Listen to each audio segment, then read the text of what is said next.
Magandang hapon, grade 5. Magandang hapon po, Bini-Bini. Tumayo para sa panalangin. Catherine, pangunahan mo. Saint Cecilia's Prayer. O gentle Cecilia, sweet voice and melody of the heart of Jesus, we come to you to beg for your assistance. Pray for us, Cecilia.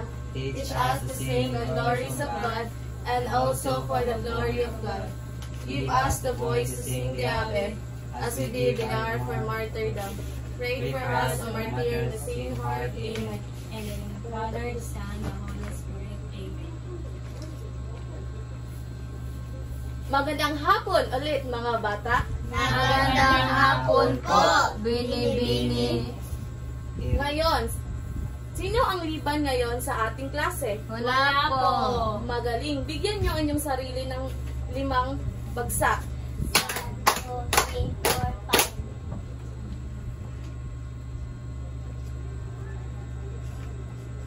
5. So may patakaran ako dito sa ating klase na dapat nyong sundin. Opo. Una, pakibasa.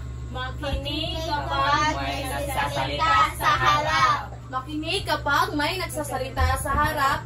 At ang iyong guro ay kapag nagsasalita, dapat kayong Makinig. magaling. Pangalawa, Itaas ang kamay kung gustong sumagot o kapag pupunta sa banyo. ano ulit niyong gagawin kapag gusto niyong sumagot o pumunta kayo sa banyo? Itaas ang kamay kung Magaling.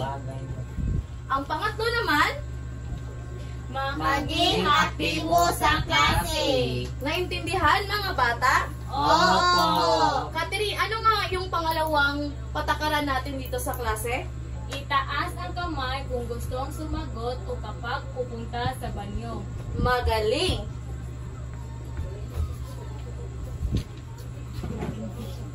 So may jumble words akong hinanda dito na dapat ayusin upang mabuo ang tamang salita.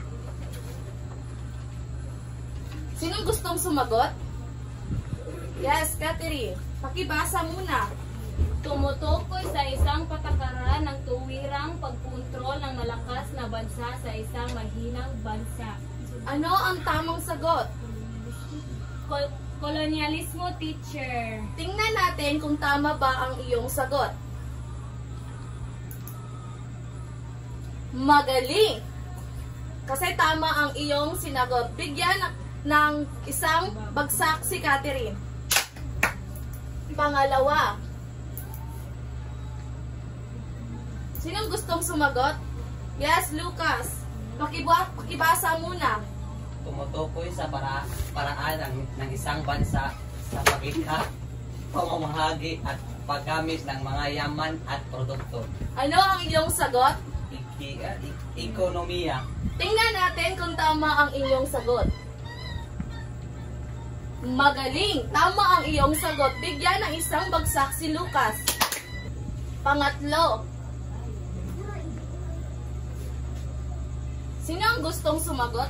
Yes, Althea. Pakibasa muna. Isang sistema na paniniwala at pagsamba ng karaniwang may kaugnayan sa pagkilala na isang Diyos o mga Diyos at sinusundan ng mga ritual, aral at moral na alintuntunin. So, tama ang iyong sagot. Relihiyon. Bigyan ng isang bagsak si Althea. So, ngayon, sino ang nakakaalala sa ating talakayin noong isang araw? Lucas? Ay, bago mo muna sagutan yung tanong ko, pakisagot muna to na may inahanda akong sasagutan ninyo. Pakibasa muna ang panuto. Isulat kung anong uri ng kabuhayan ang inilarawan. Isulat ang agrikultura, pangingisda, kalakalan, gawain kamay o pangangaso. Sino ang unang sumagot? Lucas. Pakibasa. Pagtanim ng palay, niyog at mais sa bukid. Ano yung sagot? agrikultura. Tama. Yes, Althea. Pakibasa. Paggamit ng lambat at bangka sa paghuli ng isda. Ano ang iyong sagot? Pangingisda. Tama. Pangatlo. Yes, Kat. Pakikipagpapalitan ng produkto sa mga Chino at Arabi. Ano ang iyong sagot? Kalakalan. Kalakaran. Tama. At pang-apat? Paggawa ng tela, palayok at kagamitan mula sa kahoy. Ano ang iyong sagot? Gawain kamay. Magaling. At pang-huli naman?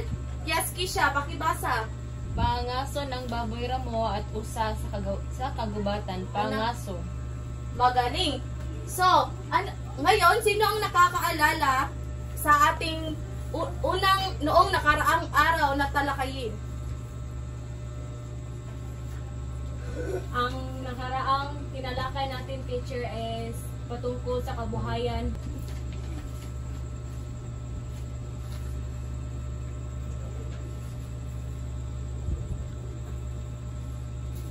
Ngayon, ano ang nakikita ninyo sa mga larawan? Yes, Kat. Meron mga barko, teacher. Sa tingin ninyo, sino ang mga sakay sa barkong ito? Yes, Lucas? Mga Espanyol. Mga Espanyol. Bakit kaya dumating ang mga Espanyol dito sa Pilipinas? Catherine? Lumating ang mga Espanyol, teacher, sa Pilipinas dahil sa tatlong pangunahing layunin na tinatawag na God, Gold, and the Earth. Sa palagay ninyo, ano ang ating tatalakayin ngayon?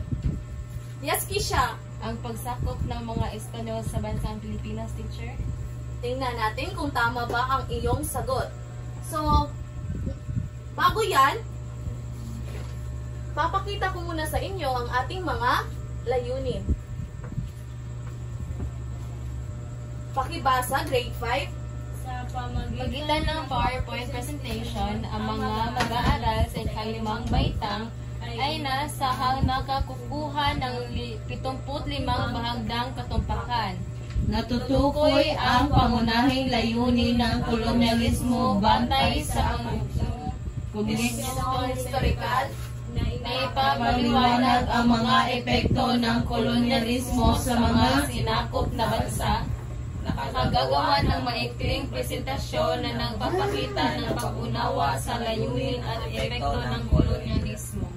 Mamaya, ating babalikan ang ating mga layunin kung ito ba ay ating nakamit.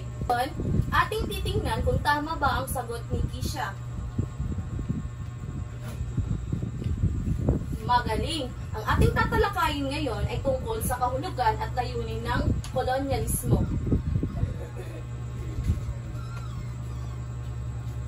Ngayon, ang patakaran natin sa pag-discuss ng ating tatalakayin ngayon ay igrupo ko muna kayo sa 4 na grupo. Pakibilang. 1, 2, 3. 4. Dito ang unang bilang, pangalawang bilang, tatlong bilang, at 4 na bilang. Sa group 1 naman, ang gagawin ninyo ay itatalakay ninyo ang panahon ng pagtuklas. Pangalawang grupo, ang tatalakayin nyo naman ay mga paglalayag ni Magellan at ang kahalagahan ng Strait of Magellan. Ang pangatlong grupo naman ay tatalakayin ninyo ay tungkol sa kolonyalismo. At pang-4 na grupo naman, ang tatalakayin ninyo ay tungkol sa tatlong pangunahing layunin ng Espanyol sa pananakop: God, Gold, and Glory. So, bibigyan ko lamang kayo ng 10 minuto para gawin ito. At pagkatapos, ay pupunta kayo dito sa harapan para ipresenta ninyo ang inyong nagawa. Naintindihan ba, mga bata? Opo. Tapos na ba ang lahat? Opo! So ngayon, gagawin na natin ang presentasyon at pangunahan natin sa Group 1. Group 1, pumunta sa harapan at pakibasa kung ano ang inyong mga nasulat dyan. Panahon ng pagtuklas. Ang pangunahing layunin at dahilan ng panahon ng pagtuklas ay ang paghahanap ng bagong ruta sa kalakalan, pagpalawak ng teritoryo at kapangyarihan. Magaling!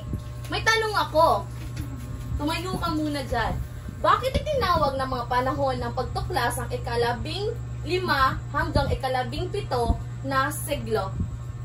Dahil ito ang panahon kung kailan nagsimula ang malawakang paglalakbay at pagtuklas ng mga Europeo at iba't ibang bahagi ng mundo. Magaling! At pangalawang tanong, ano ang naging epekto ng eksplorasyong ito sa iba't ibang bahagi ng mundo? Ang eksplorasyon ay nagdulot ng pandaigdigang kalakalan, pagpalaganap ng kristimo at paglawak ng kapangyarihan ng Europa. Magaling! Bigyan ng 5 bagsak ang Group 1. 2, 3, 4, 5. Maaari ka nang umupo.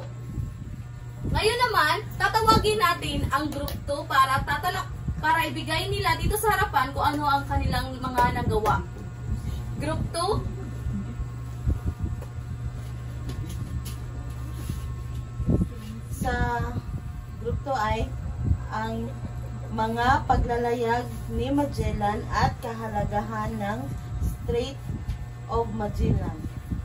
So, ang paglalayag ni Magellan ay napatunay na maaari talagang ikutin ang mundo sa pamamagitan ng dagat, at ang Strait of Magellan ay naging mahalaga ruta sa paglalakbay mula sa Atlantic patungo sa Pacific Ocean.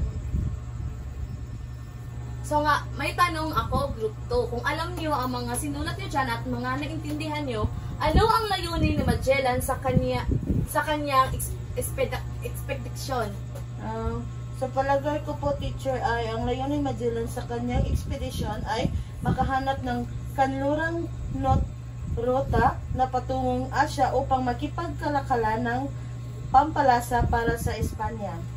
Magaling! At pangalawa, paano natuklasan ang Strait of Magellan at bakit ito mahalaga? Natuklasan ang Strait of Magellan noong 520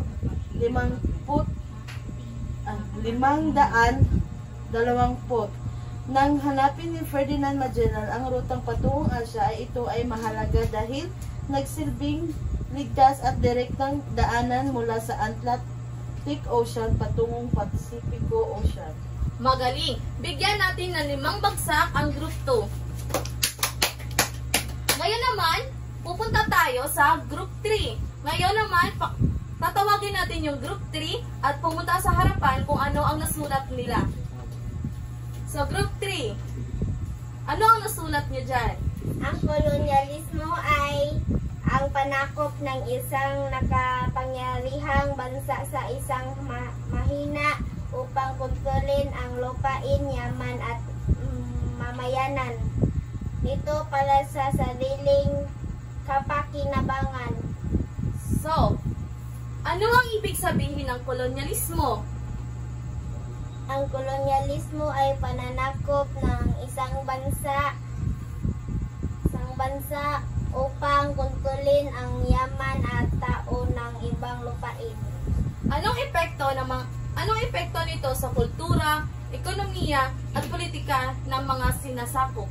Nawasali ang kultura, samantala ang yaman at kontrolado at politika ng mga sinakop. Magaling! Bigyan ng 5 bagsak ang Group 3. At panghuli naman, tatawagin natin yung pang-4 na grupo para ibigay nila kung ano ang kanilang nasulat at naintindihan tungkol sa Group 4. Ano yung tungkol sa inyo? Ang 3 pangunahing layunin sa Espanyol. So ngayon, handa na kami makinig upang ano yung sinulat dyan at ano ang yung naintindihan. So, ang pananakop ng God ay pagpalaganap ng Krisyanismo o gold, nagpapahanap ng yaman. Ang glory ay nagpapalawak ng kapangyarihan at karangalan. Anong ibig sabihin ng gold, God, and glory? So, ang ibig sabihin ng God ay ipalaganap ng Krisyanismo sa mga bagong lupain, at ang gold ay maghanap ng yaman tulad ng ginto at pampalasa. At ang panghuli naman ay ang glory. Palawakin ang teritorya at matapos ang dangal na Espanyol. Paano ito naging gabay ng mga Espanyol sa pananakop ng mga lupain? So, naging gabay ang gold and glory sa mga Espanyol sa paglalakbay at pananakop para sa mga reheliyon, yaman at kapangyarihan po. Magaling!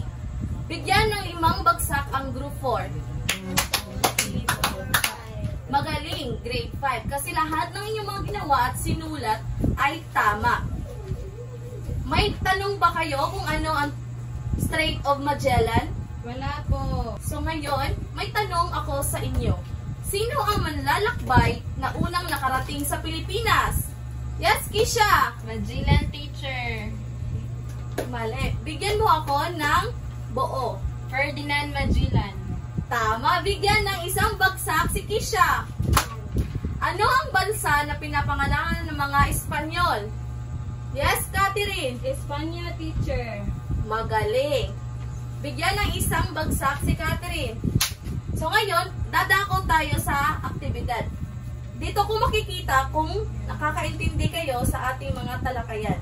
At sa mga ginawa ng inyong mga kaklase dito sa harapan, at dito ko din nakikita na nakikinig kayo ng maayos. So ngayon, hahatiin ko kayo sa 2 grupo. Bawat grupo ay gagawa ng isang news report na para bang nag-uulat sila ng balita mula sa panahon ng kolonyalismo. Dapat kasama sa ulat ang mga sumusunod. Sino ang dumating sa Pilipinas at kailan? Ano ang layunin nila? Like halimbawa, relihiyon, yaman o kapangyarihan. Ano ang epekto nito sa Pilipino? Halimbawa, sa pilitang paggawa, pagbabago sa paniniwala, relihiyon o pamumuhay. At ito naman ang rubrics na susundin ninyo. Aspekto, napapaliwanag ang layunin ng kolonyalismo, napapakita ang epekto sa mga Pilipino, malikaing paraan sa pag-ulat, lahat ng membro ay nakibahagi sa presentasyon. So, ang kabuuhang lahat ng inyong score na makukuha ay 50 points. 50. magaling. So, bibigyan ko lamang kayo ng 10 minuto para gumawa ng news report. Tapos na ba ang lahat? Opo. Sino ang unang bumahagi sa kanilang presentasyon? Yes, Hanifet? So, ngayong araw sa ika-3 araw ng Hunyo sa taong 1521, isang makasaysayang pangyayari ang naganap sa ating mga pulo. Nang dumating sa Pilipinas ay isang ekspedisyon na pinamumunuan ni Ferdinand Magellan, isang manlalakbay mula sa kaharian ng Espanya. Ang kanyang layunin ay maghanap ng bagong rutas patungo sa Asya at ipalaganap ang relihiyong Kristyanismo. Magaling! So ngayon, tutungo naman tayo sa pangalawang grupo. Pangalawang grupo, parinig ng inyong news report. Tumayo. Ang kolonyalismo ay isang sistemang pan-politika at pang-ekonomiya kung saan ang isang makakapangyarihang bansa ay sumasakop at namumuno ng isang mahinang bansa upang pansamantalahan ang likas na yaman nito ay palawakin ang kapangyarihan. Sa kasaysayan ng daigdig, maraming bansa ang naging biktima ng kolonyalismo, kabilang ng mga Pilipinas. Nagsimula ang panahon ng kolonyalismo noong ika-15 siglo kasabay ng panahon ng eksplorasyon kung saan maraming bansang Europa ang naglakbay upang humanap ng bagong lupain at rutang pangkalakan. Kabilang sa mga bansang nanguna sa kolonyalismo ay isang Espanya, Portugal, Netherlands, France at Great Britain. Magaling! Pwede ka nang umupo. Lahat kayo ay mga magagaling. Pwede na kayong maging news reporter niyan, class! Yay! Pero ngayon, maitatanong ako, alin sa Sicilian core values na nibagay na kaugnay sa talakayin natin ngayon? Yes, Kisha? Love for country, teacher. Bakit mo nasabi? Dahil ang Dahil ang kolonyalismo, teacher, ay naging bahagi, or ang panakop ng mga ang Espanyol, teacher, ay naging bahagi na rin ng ating historia, teacher, kung paano nabuo ang isang Pilipinas. Magaling, bigyan ng 5 bagsak si Kisha sa 2, 3, 4, 5. Ngayon naman, tutungo naman tayo sa assessment. Pakibasa. Piliin ang titik ng tamang sagot. Isulat lamang ang titik ng tamang sagot sa iyong sagutang papel. So, bibigyan ko kayo ng 5 minuto para sagutan ito.